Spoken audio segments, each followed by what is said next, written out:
They're some of the country's highest trained officers, called in to deal with the most volatile situations. When police are faced with high-risk cases, it's their team that steps in to protect the public and the other service members. Across Canada, they're commonly known as SWAT, but in Medicine Hat, the unit is called the Tactical Arrest Control Team, or TACT. About a dozen members make up the team, coming from other departments like patrols or major crimes, giving the unit a wide base of resources to handle the calls. Usually the suspects involved in those calls are known to police, so the guys in the specialized areas could have specialized knowledge of those suspects, possibly those houses, that helps us out a great deal. Calls that come in, patrol calls that come in on a daily basis, the tactical operators on their respective patrol teams, they take a leadership role, and they can provide some tactical intervention or some tactical insight as to how calls should be safely handled. So every day, really, we're providing some sort of tactical input, whether it be a major call or a minor everyday call. The training for this unit is intense, requiring about 200 hours per year above and beyond the training an officer would normally receive. They cover everything from firearm use to building entry, operating robots, and arresting high-risk offenders. We work very closely with Canine. We have a lot of faith in our dog section, and they do some amazing work. We also work in conjunction with EDU, which is the Explosive Disposal Unit. Although Medicine Hat seems like a quiet city, this unit has been called out to some major incidents. When things have seemed too dangerous to send someone into a building, TACT has chosen to send in its robot called Avatar.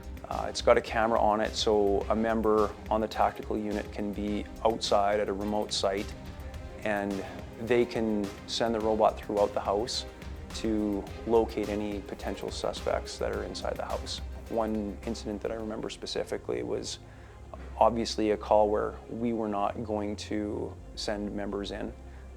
It was just too dangerous of a situation, but we sent our robot in, and the robot went down the stairs in this house, and a subject had picked the robot up, and he had talked to us through the robot, and we were able to direct him to come out, and he came out, and no one was hurt, and everything ended well. So we were able to join this team as they went on one of their training days to see just what this elite group of officers does on a regular basis.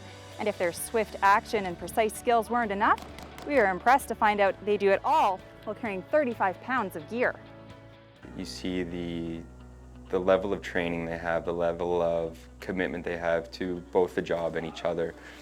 And that's kind of what got me interested in it. And the more I looked into it, I wanted to be the best I could be, and I wanted to be a part of such a tight-knit team and get that training, get that experience to make me a better officer. You know, at the end of the day, we're here to keep people safe. That's what we do. So if people see us out in the area training, they might see us in their neighborhood training.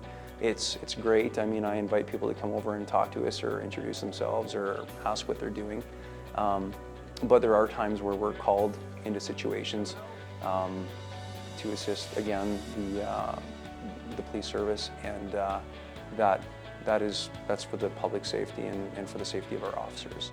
It's tough as a member of the public. I can remember seeing the SWAT guys roll in, and everybody wants to take pictures and see what's going on, but if we're there, it is for a reason. And one of the biggest problems we have is trying to keep people away. So if we ask you to stay inside your house or into the basement or to stay outside of your house, I know it's difficult to be away from your home for that long, but please don't be frustrated with us.